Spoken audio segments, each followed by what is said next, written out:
Hello and welcome to the movie library. It's Halloween, so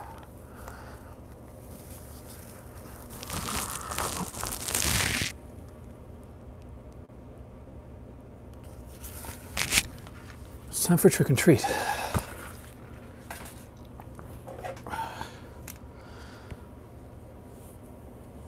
That actually worked pretty well at my workplace, which I'm pretty proud of.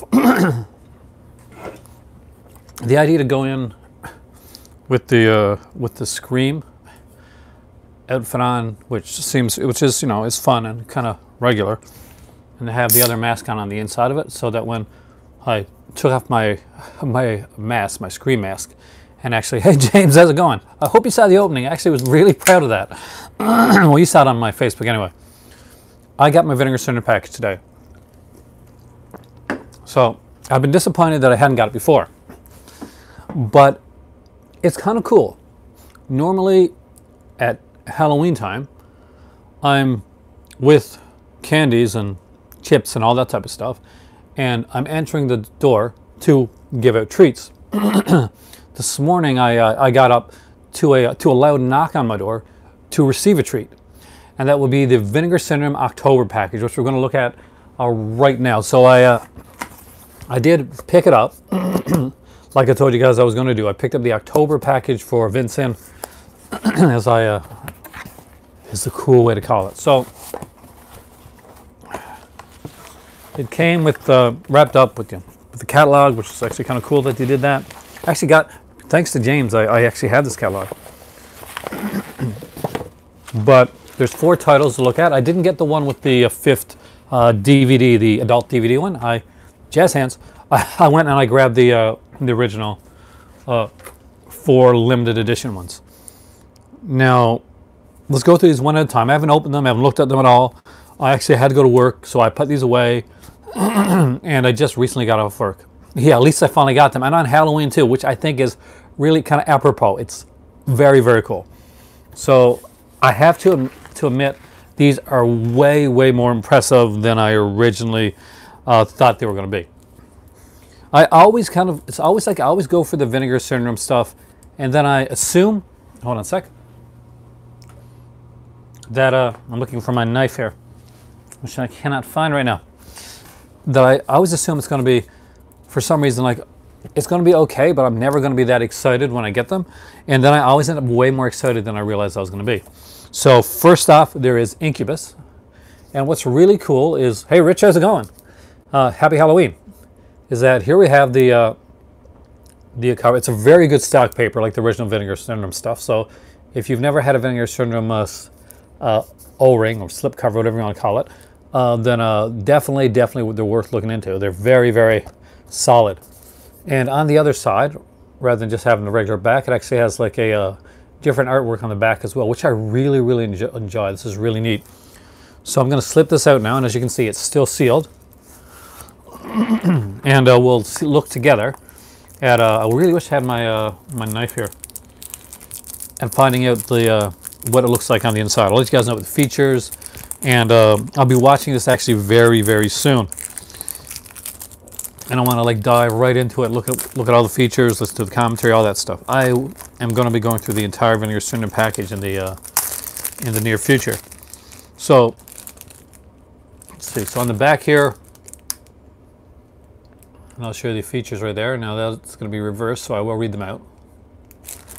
So we've got on here, we've got a newly scanned, restored 4K print from the horror through the television, an interview with director John Howe, Becoming the Incubus, an interview with lead actress Carrie Keane, Capturing the Incubus, an interview with DP Albert J. Dunk, a commentary track for the Stereo Continues, the podcast, trims and alternate shots, original theatrical trailer, multiple TV spots, reverse cover artwork. So I don't know what the reverse cover artwork is going to be. I'm not sure if it's going to be the other side of that slip cover or not. But let's take a dive inside and look and see what Vinegar Syndrome did with the reverse artwork for the Incubus. Actually, really excited about this one. So who here has picked up the Vinegar Syndrome package, or at least picked up some of the ones that they put out this October? That is different. guessing that's the other cover. So these are that's the Blu-ray and DVD of it. I'll just slide this around here. And I'm pretty sure that's going to be alternate artwork, so we'll look at it. Actually really, really cool. The dreams, the nightmares, the desires, the fears, the mystery. What's the rest of there? The revelation, the warning, the incubus. That's actually a really cool tagline. I really like that. So it is like a DVD, Blu-ray. Yeah, I do, because I follow you on Instagram and Facebook, Twitter. But Body Melt is so fantastic. I do recommend Incubus and Body Melt for Carlos when it comes to Black Friday. Now, it's been a while since I've seen this one. James, have you watched it yet? So I'm going in fairly blind with this. And MySpace.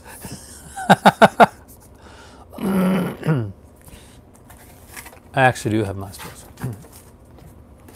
But I don't remember my password. And you can't reset your password in MySpace if you don't have your old email.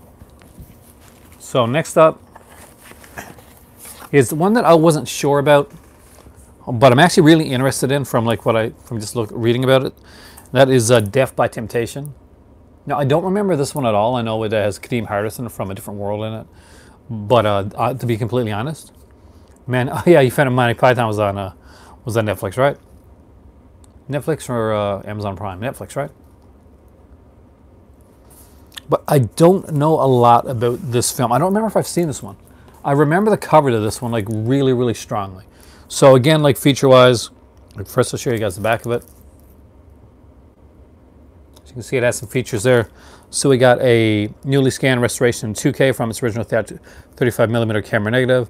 A brand new, this was really interesting me about this one, career-spanning audio interview with writer, producer, director, actor James Bond III.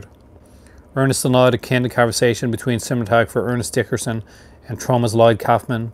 Film historian and critic Michael Gingold on Death by Temptation, original theatrical trailer, archival article gallery, reversible cover artwork, and English subtitles, English STH subtitles. So this has James Bond III, Samuel L. Jackson's in this one, Bill Nunn, Cynthia Bond, and Kadeem Hardison. So doesn't say, does it say reversible? Yeah, there is a reversible cover art, and I kind of think I know what the reversible cover art on this one is going to be. That was originally Troma. I'm not sure if it was a Troma release so much as it was like a movie that Troma picked up.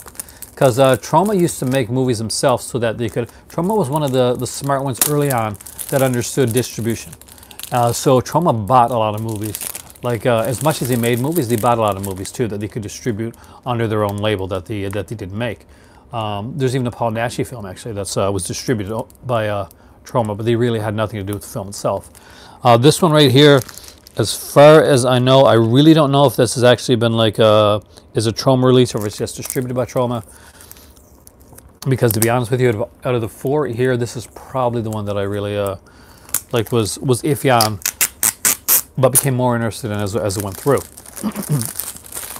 So we'll check out, because this will be like a DVD. Yes, definitely got the same cover, the artwork that I know from before. Just released it. That's what I thought, James. Thanks a lot for clarifying it.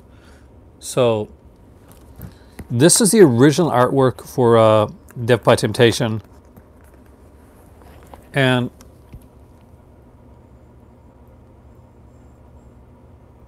I really didn't realize, I don't think, when this movie came out that it was a horror film. So I may not have seen this. So I could be going in fairly blind with this one, which is kind of cool.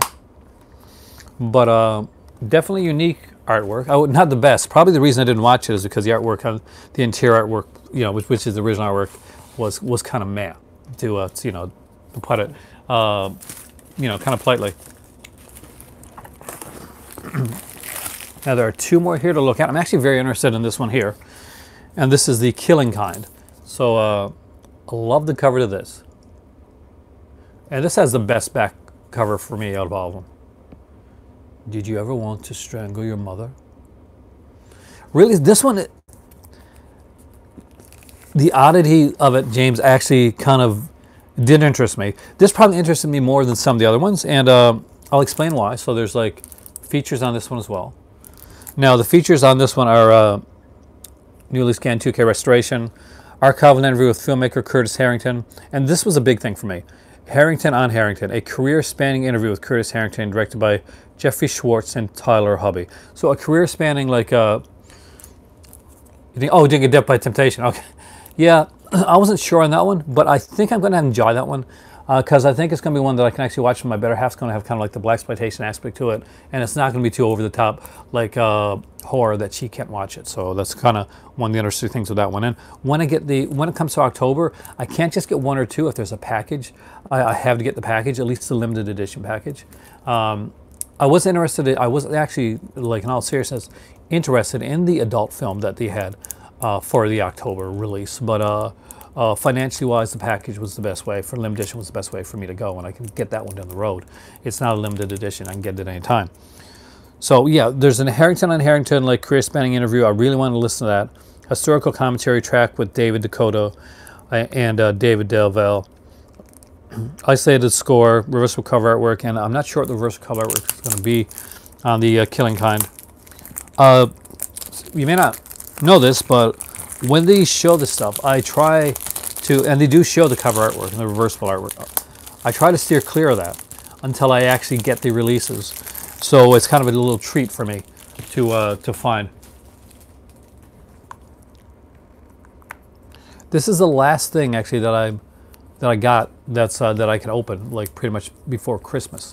So kind of cool on that aspect of it.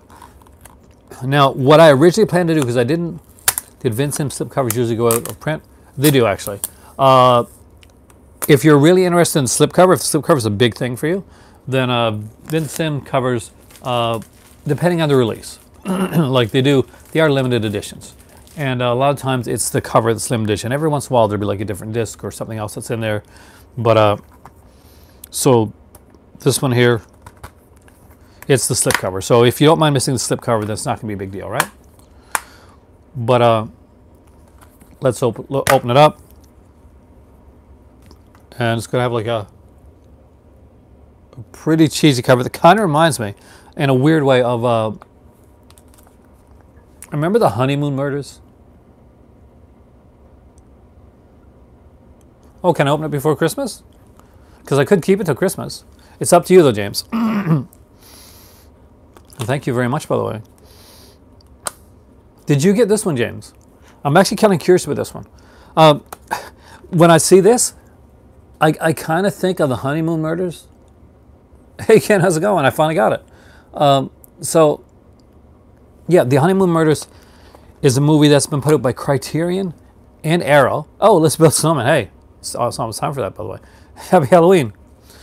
Oh, so have you watched any of these yet, James?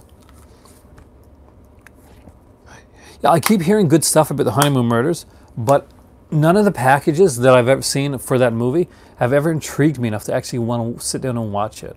Like, I hear great things about The Honeymoon Murders, but and even when I watched the trailer, I said, well, maybe the trailer will sell me on that movie. And it doesn't. Eventually, I'll just grab it at a sale just to see what it's like. But I've never, has anybody here actually seen the film? Why does it get such like accolades? But actually, I do like Curtis Harrington. So definitely checking this one out. And I really want to watch the interview. Listen, or maybe it's audio. Either way, watch whatever the interview for The Killing Kind. This is the one that I think it gets better as it goes along. Is there any reason that it's so acclaimed? Because I don't get it. Maybe it's something you got to see or experience to get, or maybe it was a product of its time. But I'll be honest with you, I had not heard of it. It's one of those movies that I hadn't heard of before. Like it started like showing up, and people started talking about like this different film. I really like this back art. This, I don't know if it's anything like one, but this reminds me of kind of like, yeah, this guy has a lot. Just the look of this one gives me kind of like a British, kind of a Norman J. Warren type of feel to it. And I guess this is the one that everybody was excited about, aside from Incubus. I think Incubus was a big one for a lot of people as well. But this one here, okay, this was the one that had everybody like up in arms and ordering this right away.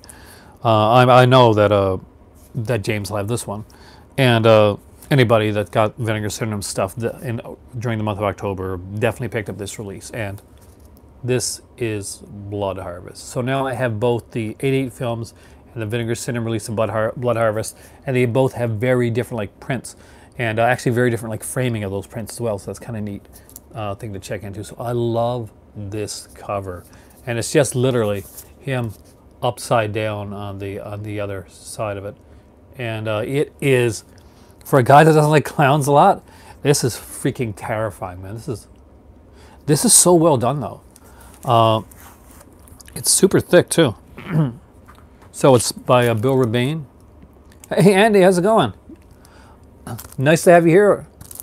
You're here live. Anything you want to ask, feel free to do so, by the way, and speak to the other members of the group here. So there's some neat features on this one here. We got like a brand new commentary with producer and co-writer, I'm going to mess up this name, Leszek Brzezinski.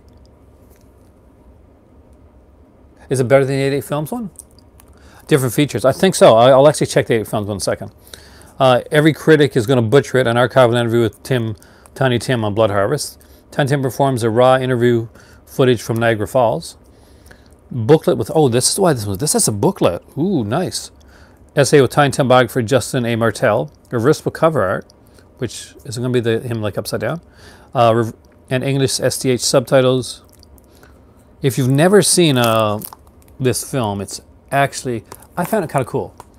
I don't know if James has watched his copy yet, but I did actually really like this movie back in the day. I'm not sure why. It's just one of those ones that stuck with me. Different features, package, and transfer. Nice. So with this one and the 88 Films one, it's like the ultimate Blood Harvest, right? I kind of dig that.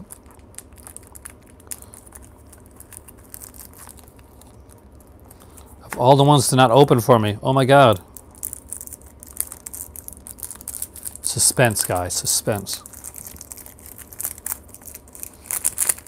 Afterwards, by the way, if you have not, if you weren't here at the beginning of the video, I do recommend at least going back and watching the first 5 seconds of my video. Very proud of it. Oh, I gotta get that packaging. Oh, tossed away too. I would love to get to. Oh, you sold your 88 Films version to a friend. It's part of the Slasher Classics collection and was a gift for me, which so I never get rid of any of my gifts. But I'm a geek. I like multiple versions. So here's a better look at the interior. It is gorgeously painted. It really is, isn't it? Oh, it has a different artwork. Oh, booklet. Let's check the booklet first. So this is the booklet for this one, and it has like, oh, this is kind of cool. You don't collect those such. See, I'm hoping, James, that eventually I'll get to London again, and then I'll pick up a lot. You know, go to H&V and FOP and pick them up for like decent price. Oh damn! I'm gonna get that Joe Chappelle 3-pack. I swear, Ken. If I ever do t-shirt, if this channel ever does t-shirts, the F Joe Chappelle shirt definitely coming. So here we got Blood Harvest, the booklet. It's not a large booklet. It's like a decent write-up. So very different cover. So interior, so very cool and creepy. And I'll let you guys see the alternate artwork as well. Pretty standard actually for its time.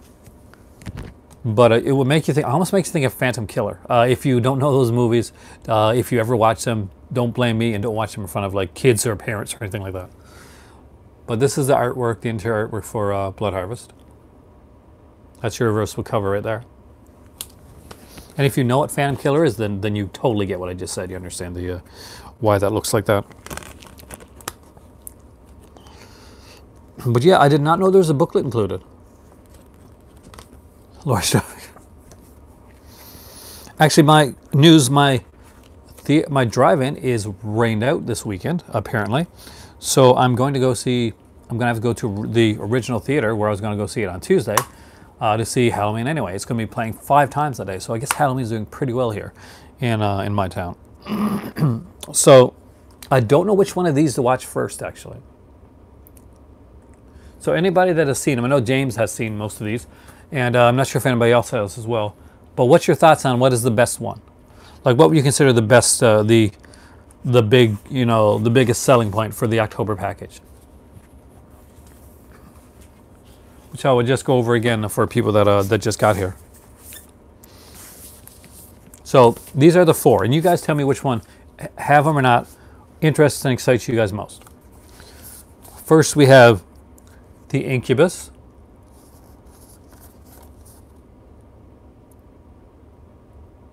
You gotta admit that is amazing art.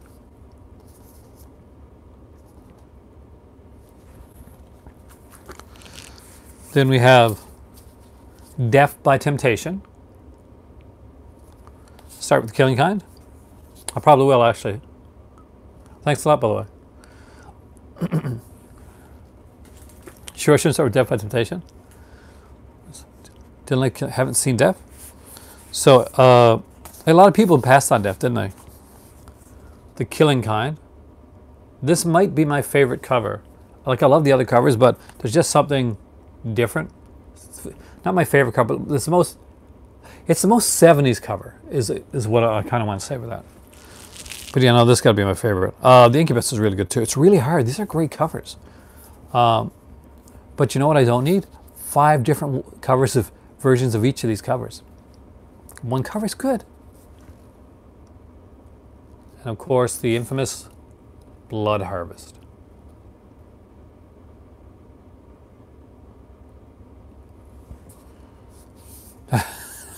Ten slip covers. Yeah. I think they've made, you've seen any of them? I think that they've made, Blood Harvest is the only one I remember seeing. I know I've seen Incubus a long time ago. Killing Kind, I'm not sure on. Death by Temptation is one that I think I saw in stores a lot, but I passed up. I honestly, until this came out, I think that I thought Death by Temptation was just like a Kadeem Hardison comedy.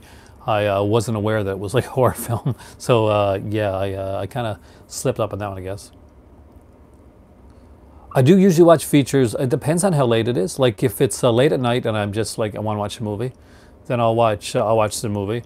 A good example of me like missing out on features when I originally watched the film is I've got this Second Sight like trilogy of Basket Case, right? And I watched that trilogy quite a few times. I'm actually a huge fan of Basket Case. I like it a lot. Basket Case, I love. Frankenhooker, I like Brain Damage, but it's not my favorite of Hannah Lauder's work. But I actually had forgotten to look at the bonus features on Basket Case until like this Halloween when I rewatched Basket Case. Actually, well, my better half is gone. I was upstairs. Like we have like a TV in the bedroom, so and I got like a region-free player there. So I turned on Basket Case and I said, okay, I'll look at the bonus features before I watch the film because I remember the film pretty well. And there's this like 90-minute like documentary, What's in the Basket, in the bonus features that I was totally unaware of. Apparently, I think it's in the new edition that was put out by as well. About a vampire motorcycle site. See, why would you I bought a vampire motorcycle if you knew this was not going to be like the best one? And there's so many good Kino titles. It's like Trilogy of Terror, which you got, I think, Night Stalker, Night Strangler, and of course Rawhead Rex. But I'm actually, I expected that one to be good. I don't remember it. I don't even know if I've seen it, but it is one that I am picking up. Ghost of Sierra Cobra. It's one that I definitely want to pick up.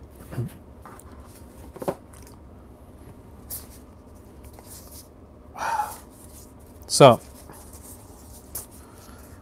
4 new slipcovers, limited edition slipcover case to go into the editions to go into my Vinegar Syndrome package. Whoa, okay. I was kind of like disturbed there for a second. I didn't see the Vinegar Syndrome logo thing on the Incubus, so I had turned around and see. For me, a big deal.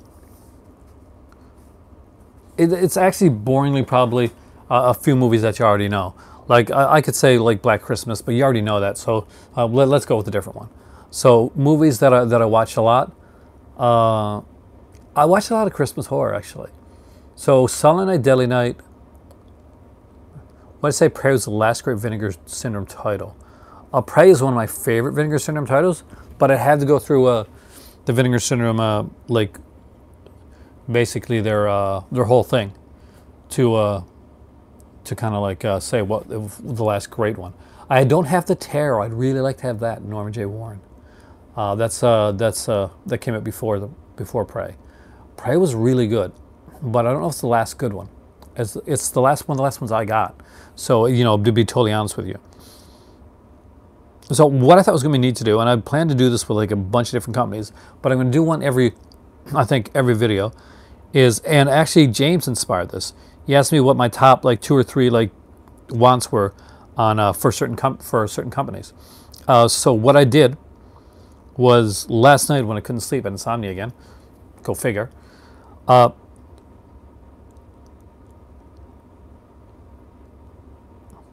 put down around 18 or 20 of my top Arrow videos that I want. Hey Scalder, welcome back, and happy Halloween, or happy day after Halloween, which was really a bad film. Just to only 7 Vinegar Syndrome titles, really. Hopefully, A Woman's Torment is one of those titles, Ken, because that really is a good film. So this is my list, and you guys feel free to put in your own ones as well. But this is my Arrow list that I did at like 4 o'clock in the morning when I couldn't sleep, because they have to for me too now. And I thought it was fun. So this was inspired by James. Now, actually, A Woman's Torment, the actual full version of it, Ken, it has a softcore version, but there's also a hardcore version of the film as well. It is an X-rated film, but it is a film first, and the X-rated portion of it is important, but it's not. It doesn't overtake the actual story of the film. Dolomite Films, yeah. I actually only have the first one so far, but I love the Dolomite films. They're so cool. But Ken, no, it has a story worth seeing, and obviously there's the way that adult films are done now. That's not the case, or not usually, not that I know for. I don't watch adult films anymore of the newer ilk, but I do like films with stories, and some of the films that were done back then, the quote unquote adult films, actually had like stories and decent acting, and A Woman's Torment is one of those that really does.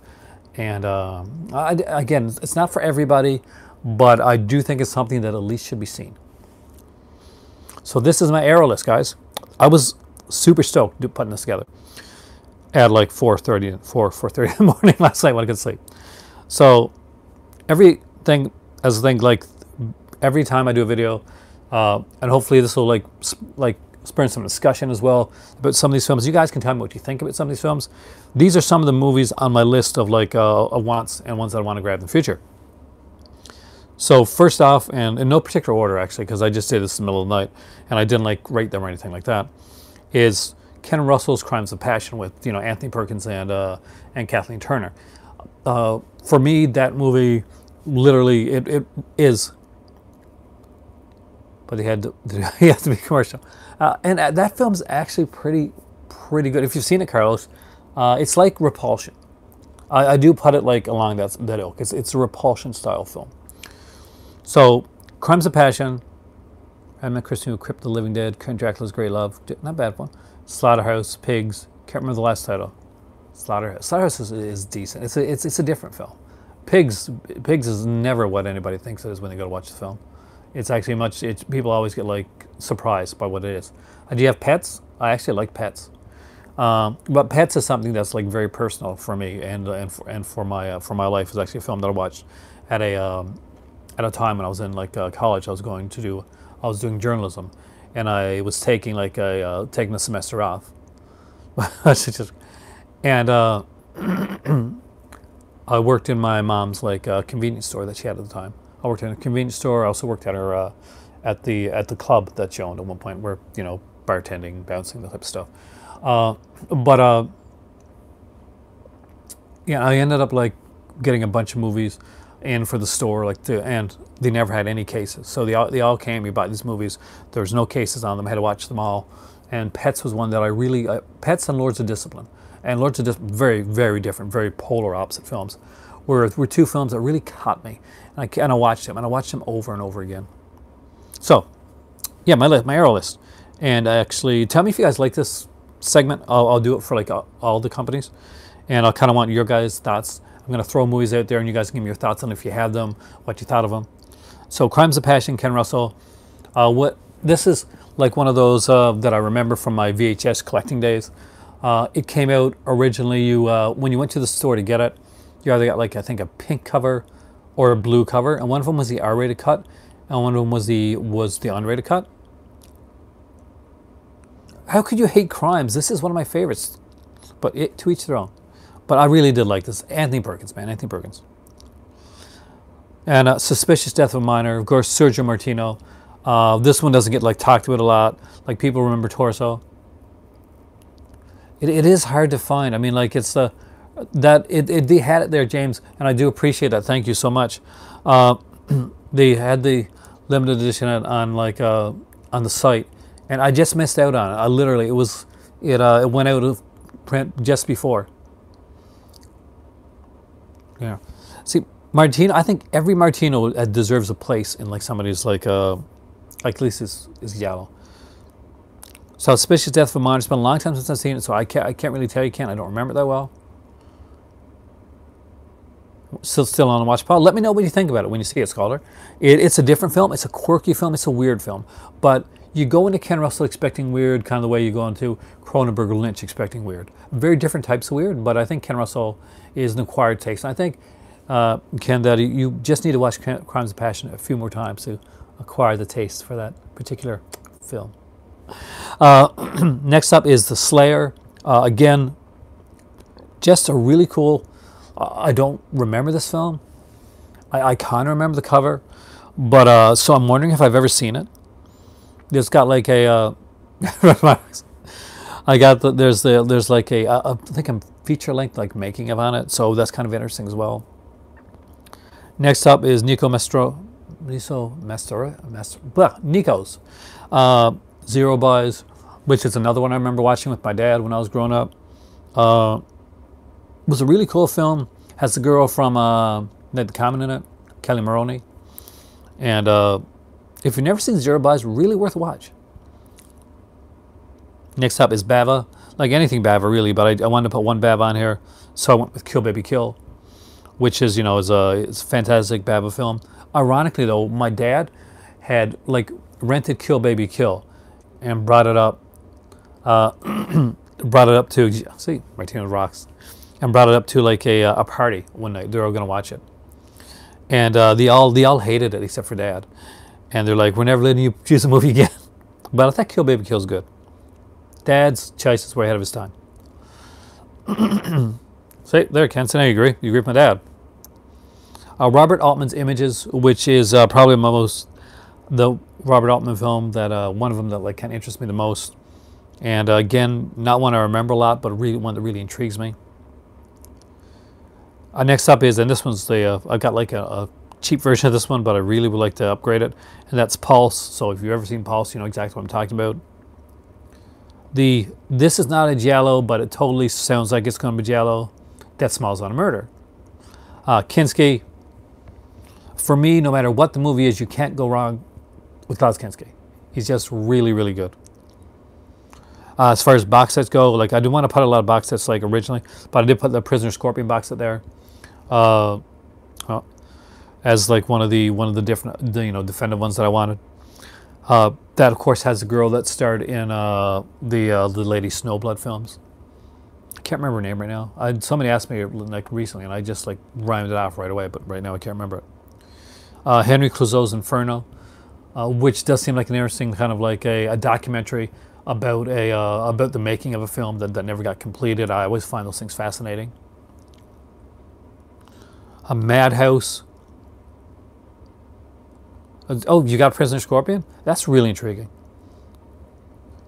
You didn't like Decimals on? It's a weird film.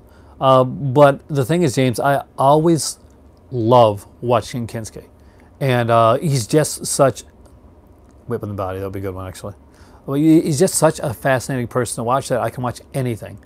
You're right, that is actually the Carlos, that is the name. I can watch anything Kinski does. And it's just one of those actors that just you know, entrances me. Much like Udo Kier.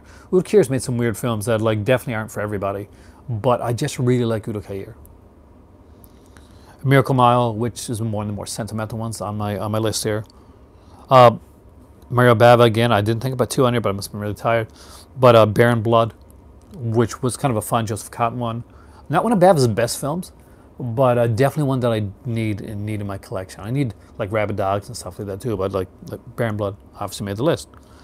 Blaxploitation stuff, well, stuff like Black Mama, White Mama, obviously a classic there. Limited editions, as like mentioned by James there, the Birth of Crystal Plumage limited edition. I think almost impossible to get Phenomenon limited edition. I don't think I'll ever find that one. It's just super hard, super expensive to find, but definitely on my diamond list of stuff to grab. For my better half in a way, and like for me interesting to watch too. Conan Tate, I like Roy Scheider. Adam Baldwin, got to see him at a convention. I was not impressed. There was one person, like when anybody asked, like, is there anybody that like really kind of bothered you at a convention, like a star that you didn't think like held up, and that was probably Adam Baldwin. Scalpel, Southern Gothic, definitely. Most of the Tinsel Brass is stuff that I don't have. So, what's it called again? And it's one of my favorites too. I'm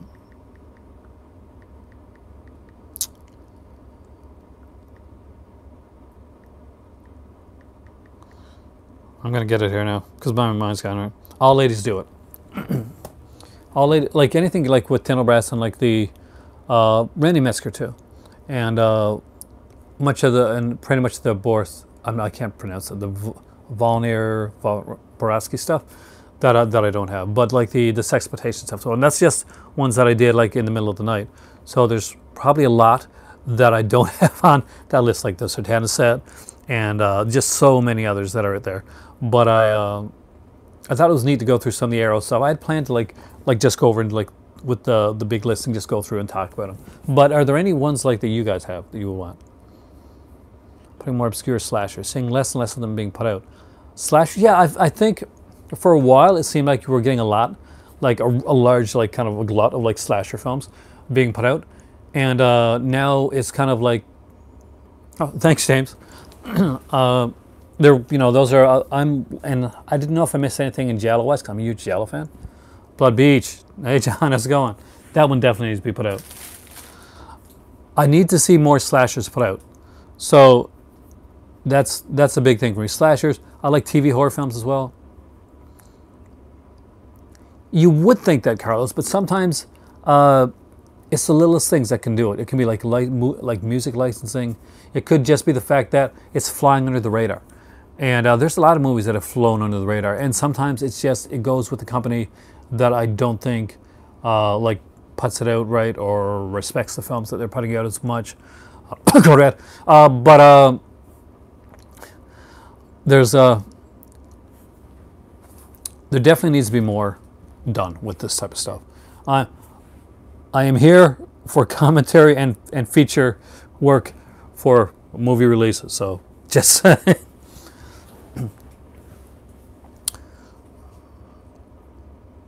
Fatal Games, Dead Dudes in the House. Now, you spoke earlier, James, about the movie that you hadn't seen called Valentine. And I did want to mention that. That's actually one of the things that I wanted to do here tonight. So Scream Factory just announced that they're releasing Jamie Blanks, Jamie Ball, Jamie. I know it's Jamie someone. Releasing Valentine. And if you're not familiar with the movie Valentine, first off, let me know if you are. Hey, Film Stock, how's it going? Anybody here know the movie Valentine?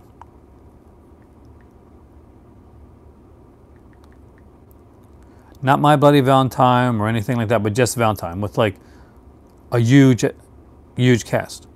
So back in the Jamie Blanks, no Jamie Blanks. So Jamie Blanks, probably best known as the director of Urban Legend. Yeah, I got my Vinegar syndromes. Other things he did, Storm Warning, which I thought was a fantastic film. He did the remake of Long Weekend.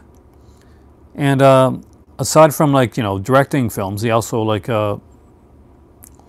he did some other stuff as well. Oh, night, Carlos, and for people that just came in.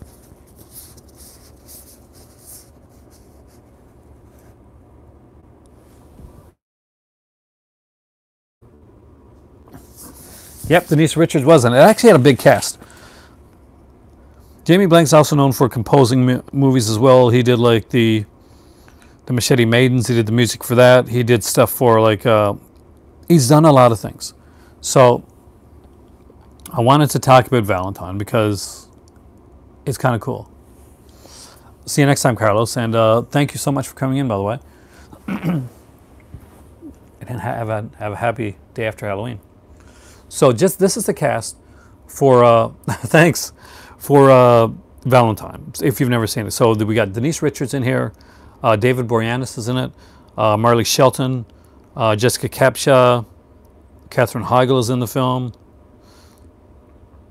Daniel Cosgrove is here, Adam Harrington. It's got a great it's definitely got a 90s cast. Now, when Valentine came out, it was pretty critically derided. It didn't get the best rating. Now, you have to understand that Valentine came out in a post-Scream world for slasher films. The meta self-referential slasher film was big, and it was kind of in, like the I Know What You Did Last Summers, the Scream films, stuff like that. Now, Jamie Blanks is admittedly much the same as me, a humongous fan of 80s slasher films, like the ones that came out in '82, like the Happy Birthday to Me's and the My Bloody Valentine, that style of film. So he was never going to come in and make a meta slasher film. He was going to make a kind of a schlocky, sleazy, kind of twist ending type of slasher film. But he was going to use a very pretty known cast to do so. If you'd seen Urban Legend, then you could have kind of had a feeling for the type of movie that and the type of slasher film that Jamie Blanks does. And of course, you've seen his excellent Storm Warning, which is really highly underrated. And if there's ever a movie that needs a special edition that I would like to see get one, the Storm Warning is definitely one of those. And if you've never seen it, I do recommend you check it out. But Valentine is one of those films that I really dug, and because it really brought me back to what the early slashers were. There's a silly reason for somebody to be killing a bunch of people, doing it in kind of unique, cool ways, with a cool mask, with a killer that you can probably guess pretty quickly, but they're throwing in a bunch of red herrings anyway, type of thing. And that's what it is. It's a slasher film. It's slasher film circa 1980s, just made in a more modern era. And if you're a fan of slashers and you're a fan of the 80s era slashers stuff, then you're probably going to enjoy Valentine. It has a kick-ass new Scream Factory release cover. It looks incredible. Let me see if I can find it here for you guys, because honestly, it blew me away right away. I saw the cover, and as anybody that follows me know, oh, here's right here, perfect. So this is the Scream Factory cover for the movie Valentine. As you can see, it is going to be a collector's edition.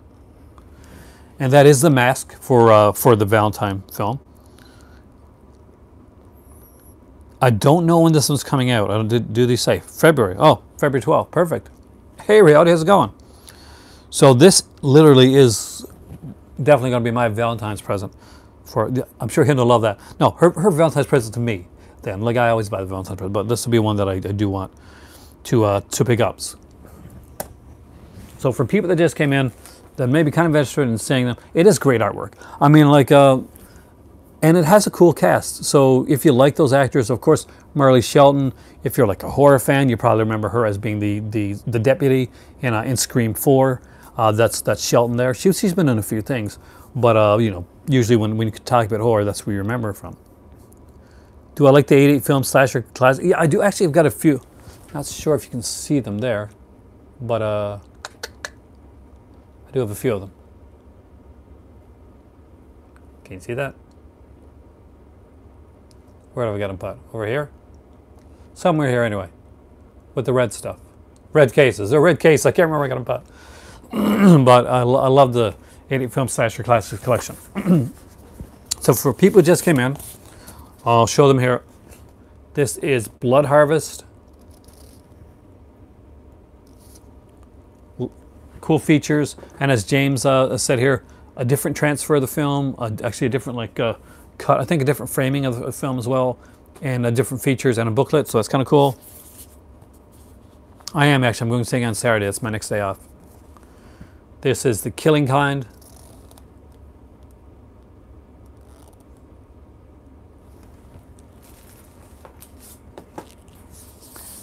The Death by Temptation, which I'm still unsure. I'm hoping this is going to be a fun one.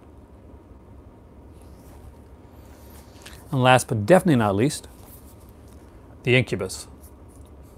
Or Incubus, whatever you want to call it.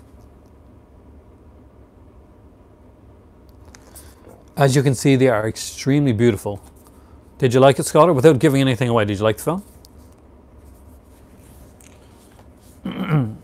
I really think I'm going to like Halloween. I don't expect it to be a perfect film, but I expect it to be a fun film. Oh yeah, I did actually open them up on camera. The Tiny Tillman actually has a booklet with it. I don't want to give away the twist to Blood Harvest if you're going to check it out. It's different. You liked it? Excellent. I'm looking forward to seeing it. Like I had planned to see it at the drive-in, but unfortunately the drive-in is going to be rained out that day. They already announced that the drive-in is going to be closed. They had planned to show two fantastic films, which Halloween 2018 and of course the Star is Born as well. And I was kind of looking forward to seeing both of those films. But I guess I'll go to the theater now on Saturday, and go see the new Halloween film. I'm not sure if my better half's going to go with me, or she's going to see another film there at the same time. But it's a nice start. That's the thing. We can go from there. The one Vestron I'd like to have. Tell you what, before I say that, I got to look. Because Vestron's put a few things since I've...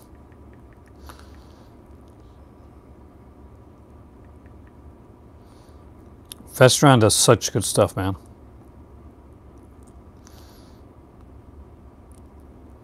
Hopefully I'm in the right spot. No, I'm not. I'm in the Vestron Collect. Ah, okay. Collector Series. Here we go. I think out of all the ones that are out right now, let me just bring it up here.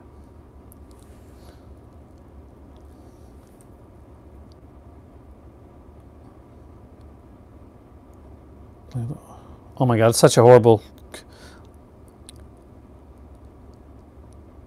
I'm trying to see it.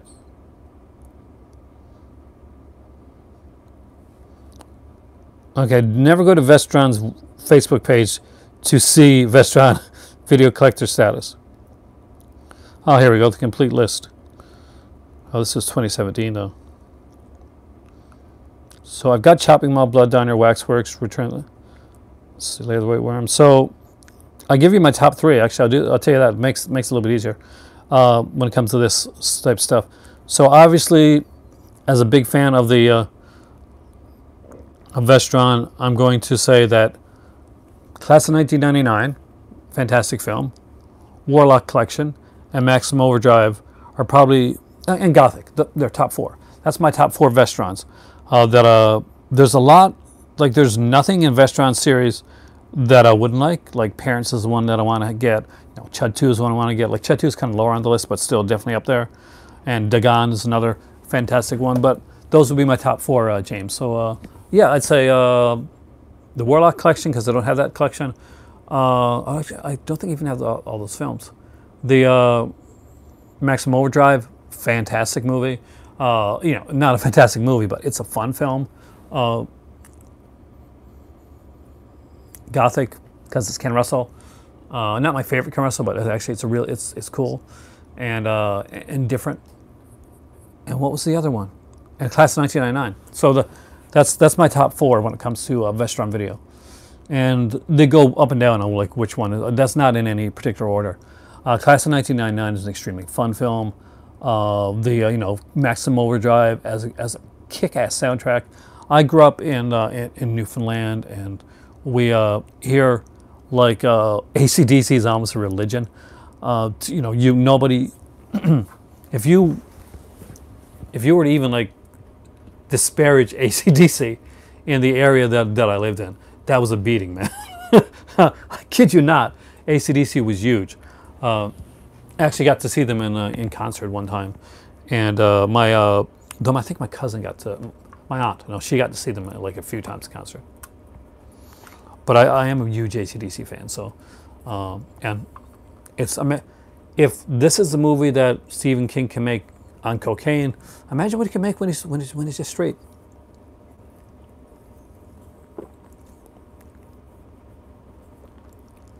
Oh, Class of 1989 is a classic. Just look at the cast that's in it. But it's hard. I mean, there's so much good stuff that came out from Vestron, and they're unfortunately like really expensive to get here. Companies that I want to get more of, like that, the Vestrons of the world, like the MVDs. MVD Rewind I got because of James on here. Which was really cool, because rewatching like Return of Swamp Thing, really cool. I actually liked it more than I originally liked it.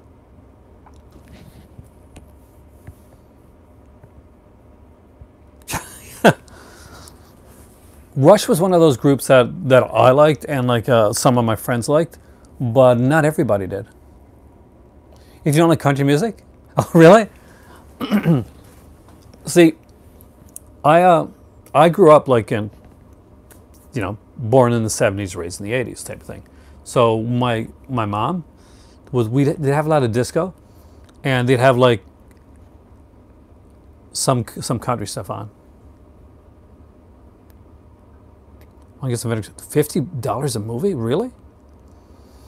And so there are certain country songs that I can dig, and I'll tell you them, because I find that they kind of like hit upon almost like a country pop type of thing. So I'm not going to lie, there are certain country ones that, like, I grew up despising country, but as I got older, there's certain ones I can listen to, like certain Johnny Cash things. Johnny Cash is just cool. Like he's just a cool dude. But I had a huge crush on on 2 country singers actually. That definitely is going to go on that Google Doc list. And they're Juice Newton, and I'm not sure if you guys remember Juice Newton or not, but there's a song called "Love's Been a Little Bit Hard on Me." Of course, Juice Newton is probably most famous for a song called "Queen of Hearts," that played. If you grew up in that time, it was like one of those that showed over and over again. No, I don't like all Johnny Cash songs either. I'm not going to lie to you. There's a few. It's just a few that stand out. That I'll be honest, that kind of speak to me. Oh yeah, me too. But I like one type of music that I'm going to guess most of you guys here don't like. And yeah, Johnny Cash tends to be that guy that we do tend to like. So, the other girl that I liked, and she didn't keep singing, was a girl by the name of Sylvia, and she was gorgeous, and she had this song called "Nobody," and it could be a typical country song, but for some reason, just her vocals and the way she did it, or the way it was written, it stuck with me. And not overly fantastic song. And I heard like she's a really, really nice person as well. But Dolly Parton, Yeah, I do. Uh, Dolly Parton. She's got a great voice. But yeah. But the music that I like that a lot of you guys here probably aren't going to be too big into. I'm not sure about punk because I did grow up liking a lot of punk and stuff like that. Eva, so you do like your country, but I like new wave, and new wave was a type of music that didn't really last a long time. Create by some more. I wasn't going to go there, but does anybody here like new wave music or grew up or know anything about new wave music? Like listening to the Howard Jones, Flock of Seagulls, style of solid music that was out there. Not pretty much. Flock of Seagulls, I guess, is kind of new wave, but John Steele, new wave, excellent. One of my favorites was a song, and I can't remember who sang it now. Called, is it Nick? Wouldn't It Be Good? Is the name of the song. No, his name is Nick. Nick Kershaw. Human League. I love Human League. I grew up listening to a lot of that stuff. No, I listened to like metal, but most of the metal I listened to was kind of hair metal type stuff. Nick Kershaw. I would love to hear like what happened to him, because that is a really, really good, like when you speak of like really good one hit wonders, that's a really good one. I grew up like Thomas Dolby. I knew all the words to Hyperactive. Actually, like did like a kind of embarrassed to admit this, but I did like a little punk music back in the day. I fronted for a couple sets when a guy had a laryngitis. So yeah, I was never somebody that was afraid to go on stage in front of me, even though I couldn't sing. And that's nowhere of lie. I really can't sing. Devo, Gary Newman, Cars, yeah, fantastic. Whip It. Frankie, not so much new wave, but Frank Goes to Hollywood, Relax, fantastic song. Do you realize that it was only recently synth pop is great? Oh, Zig Zig Sputnik, by the way, is when you say synth pop, you have to say Zig Zig Sputnik. Human League or New Order. I like Human League more than New Order, but I did listen to them both. Hey there, we're actually talking music, and I actually got into new wave music because I didn't think anybody was going to know it, and everybody does, and I'm actually very excited about that. My cousin said that there's kind of a retro new wave kind of resurgence coming on now, and he follows music a lot more than I do. He actually is very much into music. It was kind of comical because what would happen is that my cousin would always when we were teenagers, he would order he would buy magazines, and there would be really good magazines, right? A lot of Canadian magazines, Canadian musicians, stuff like that. And then he would get a subscription to those magazines, and as soon as he bought a subscription, within like one issue later, the magazine would fold. Like even certain comics they bought, it will fold, like every time. I'm like, don't. The certain ones I get into, I'm like, don't you dare buy a subscription to this magazine. I want it to last. But yeah, that happened all the time. And Talking Heads, Psycho Killer. Yeah, the Motels are definitely new wave. Have you noticed that in the last few videos we've actually gotten into some music aspects of of here, like whether we're talking about, I got to do a soundtrack one as well. If you guys were to think of a film that you think kind of epitomize like your favorite music, is there anything that stands out, Johnny Hates Jazz, as as a film that really, for my better half, for instance, Once in a Lifetime, Absolute Beginners with David Bowie. That's one of her favorite films. And she's a huge David Bowie fan.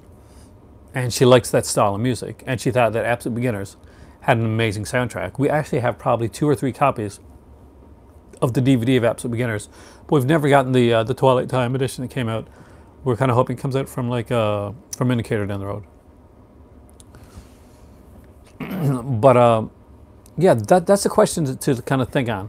Like, is there a soundtrack like not with a score, but an actual soundtrack that like stands out to you as like being something that shows music that you like.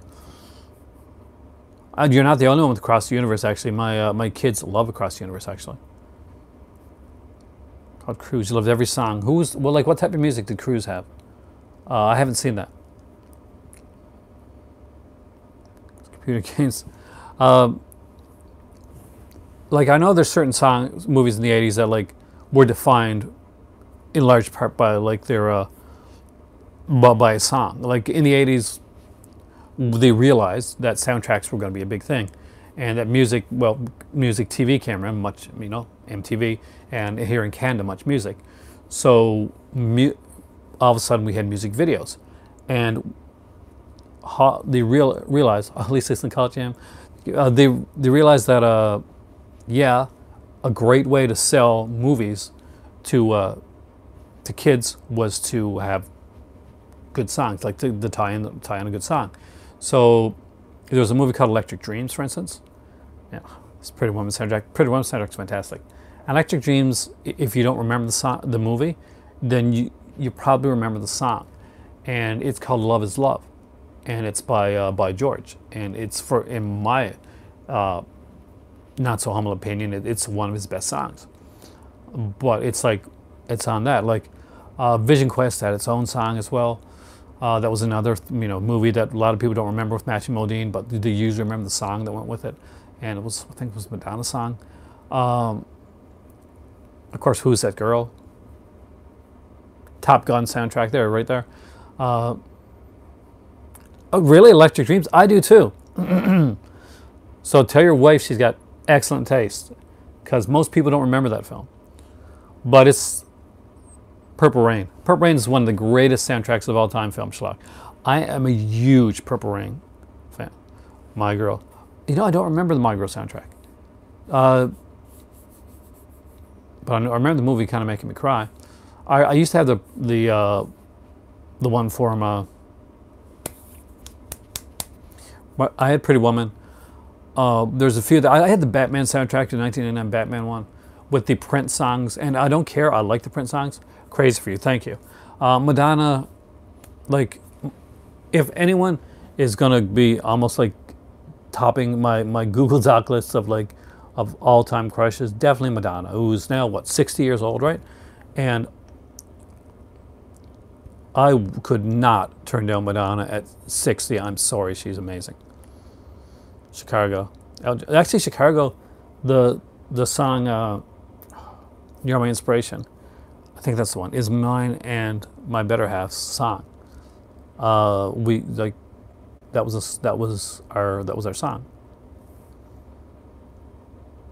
I'm actually, Chicago gets derided all the time, and I'm a huge fan of Dick Tracy. I'm a huge fan of Chicago. Of course, At Close Range with again another, and I would just listen to. Hold on a second. Live to Tell. I was singing a song in my head with Live to Tell, the Madonna song, which I actually listened to last night. Yellow Electric Light Orchestra. Of course, John Hughes films, like if you remember those back in the day, those were definitely like heavily done CCR, and of course John Fogerty. But John Hughes movies were definitely really defined by the music, whether it was Carla doing like We Are Not Alone in Breakfast Club, or if you're that's the song that I remember that stands out for me. I know people will go with Simply Minds and Don't You Forget About Me and all that, but We Are Not Alone is the song on the Breakfast Club soundtrack that I listen to over and over and over again. It's one that just it got right under my skin as a teenager at the time, who definitely at times felt pretty alone and pretty kind of weird and out there. I got actually a story about Kate Bush in a second. I dated a girl actually that was a huge Kate Bush. She loved Kate Bush. Was it Running Up the Hill? And every time we'd hang out, she'd listen to either Kate Bush or Depeche Mode, to the point where, and we were on we're to this day, I think we're still on good terms. Like we left on good terms anyway. But it just, I had so much Kate Bush and Depeche Mode that was years before I could even listen to a Kate Bush or Depeche Mode song. Not because it affected me, but because I just overdosed on it. Like, she was like so into this. You know, there's one song that annoyed me, and I can't remember who sang it, but it was like, and you guys are probably, I think it was Jane Sibrey. And it's a song called Crevice Tool. Drove me up the wall. Maybe it's not Jane Sibrey. Maybe it is. You guys can figure it out. But it was a song called Crevice. Yes, there's a song about a crevice tool. That's a thing. That's legit a thing. Hounds of Love. Oh, now is the Kate Bush music used in the movie? There's Hounds of Love. That's one that I think it's Savannah. That Savannah actually mentioned. As you know, as I didn't think about that. Is there Hounds? Is that there's a movie called Hounds of Love, right? Yeah, but the real life couple, right? Yeah. Okay. So yeah. So I'm not sure. Does the Hounds of Love movie use music? Yes, Crevice Tool. That's legit a song. Seriously, like, don't leave my video, but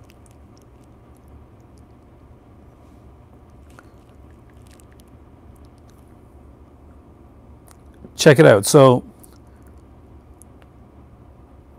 I'm pretty sure it's called Crevice Tool. It's a weird song.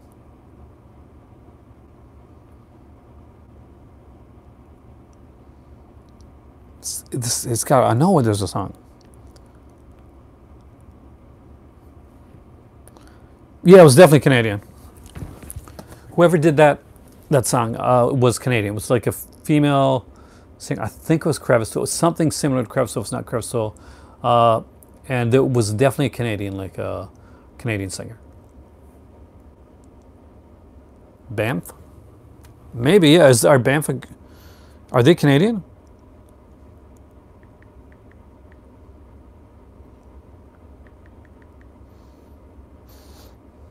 Gotta see. I can't turn it on because I don't want to get hit.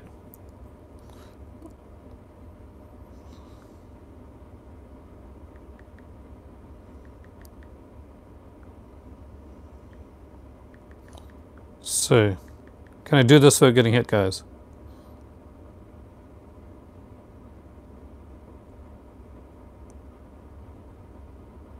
This looks like it.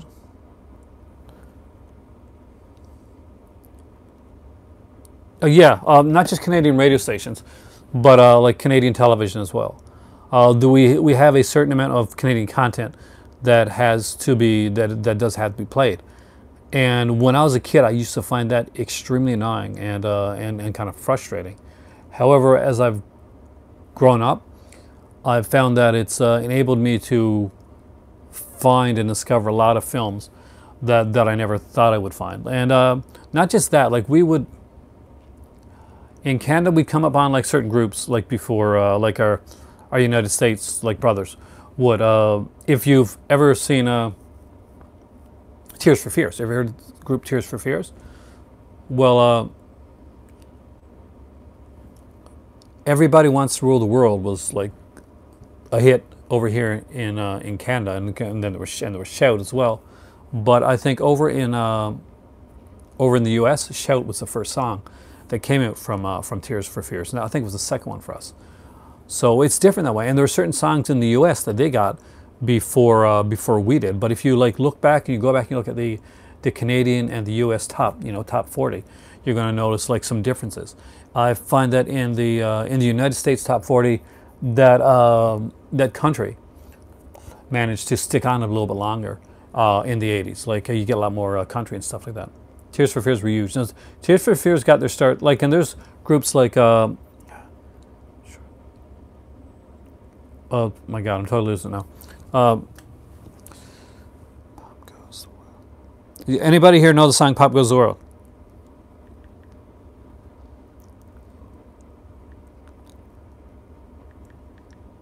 Do anybody know who sings Pop Goes the World?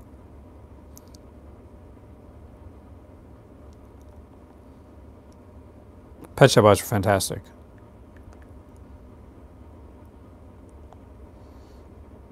So yeah, Men Without Hats. So perfect, thank you. So Men Without Hats, most people know Men Without Hats for like the safety song. And in some areas, they're called, they were called one-hit wonders. Now, over here in Canada, Men Without Hats had a few different hits, actually. So it's different. Like, when you go to different areas, you'll find out, like, kind of unique little things about, like, movies and music, and just the way that the culture works. And that fascinates me. It's one of the reasons that I like to travel, and I like to look at other cultures. It's kind of cool, like, to see what the music, the movies, the games that they were interested in, and that they that kind of influenced them. Everybody has their own version of Video Nasties era, but nobody had it magnificently done as the UK did. They definitely had the whole Video Nasties thing like worse than anybody else, and there's some fantastic documentaries because of it. I wish that there was more documentaries. There's a few on VHS, and I do have a few of them, but I would like to see a documentary talking about VHS. There was one Doctor Who thing that I had, Roxy Music.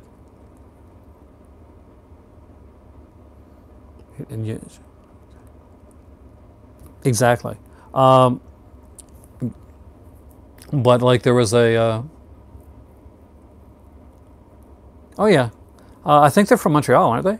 I'd have to look it up, but I kind of think that maybe Montreal. They seem like a Montreal type band. They did. We had a lot of good music in it, and we had a lot of good stuff come from Montreal. They're probably not actually, but yeah, Montreal, Quebec. I figured as much because the girl that plays in that, that's in the safety net, she's gorgeous. The one that's doing the dance. I have no idea who she is, but she was stunning. She's like blonde and waifish and just so free. I'm very proud of like our like when it comes to our culture, like our music and films in Canada, and it's not like just like it's Canadian. I do like the stuff, and a lot of it, you know, some of it would seem cheesy and not work for other people. It's just that I grew up with that stuff. Like there's certain films that you're going to see from wherever you live, whether it's the UK or United States or India, that are gonna stick with you because you saw them at a certain specific time in your life, and they no matter what, they're gonna evoke certain reactions for you, and a lot because like was just mentioned there, we did have to have a certain percentage of Canadian content on our television. Now that's something that you in the United States probably wouldn't have to worry about because most of the content that was going out like to Canada to many of the places was the US because they did put on like a lot of really amazing, awesome programs and films. Canadian comedy is that's where we kick it at the most. Oh, I do like the Pet Shop Boys, and I know many songs by the Pet Shop Boys. What was I going to say earlier? It was like I was a really big fan of the song "Relax" by Frank Goes to Hollywood, but I guess I wasn't the smartest or the brightest kid when it comes to stuff because I had no idea that "Relax" was a song about gay sex. I just thought it was a really cool song, and listening to it as an adult now, I'm like, how didn't I know? But I'm guessing it's because I was a kid, and to me it was just a really kicking song with a great beat. But yeah, I was a big fan of the Pet Shop Boys. I like their. I didn't even think about it, Film Schlock. I just there's a movie called Body Double with Brian De Palma, and actually Relax is a big part of that film. It's actually played in the film, and I think Frank Goes Hollywood I do cameo in it. I know if I really listened to the lyrics, I probably would have thought about it, but I didn't. I didn't listen to the lyrics. I just like sang along with the lyrics, and yeah, I knew the lyrics. I knew the whole I knew the song, but I was a pretty naive kid. We'll leave it at that. Yes, I was. But look, at 75 minutes, when I got to go to work tomorrow, I was very, I was an extremely naive kid growing up. I was into Cher fan. I always chased the girl. That was given. But I was also the romantic kid that was in love with love. Back in the day, when I was, in love with love when you're like 12 or 13 years old. A little young for it, but still. Thank you guys so much. Reality, James, Ken, John, Culture Trini, Carlos, who's no longer here. Thank you so much for coming in tonight. I've had a fantastic night with you guys. I really enjoyed it. Film Schlock, Rose in the Glasses. I've got to say, no matter how bad my days are at work, and sometimes I have some pretty bad days, you guys, coming in here and talking to you guys always cheers me up. It always makes my day better. Thank you so much for watching. I am Aaron. You are the Movie Club. This is the Movie Library. Rich, you're fantastic there. James, everybody. And I could not do this without you. And that's true. Have a great evening, and I'll see you next time here in the Movie Library. It really is time for tea. Sculder, talk to you later. I'm glad to get you back in here, man.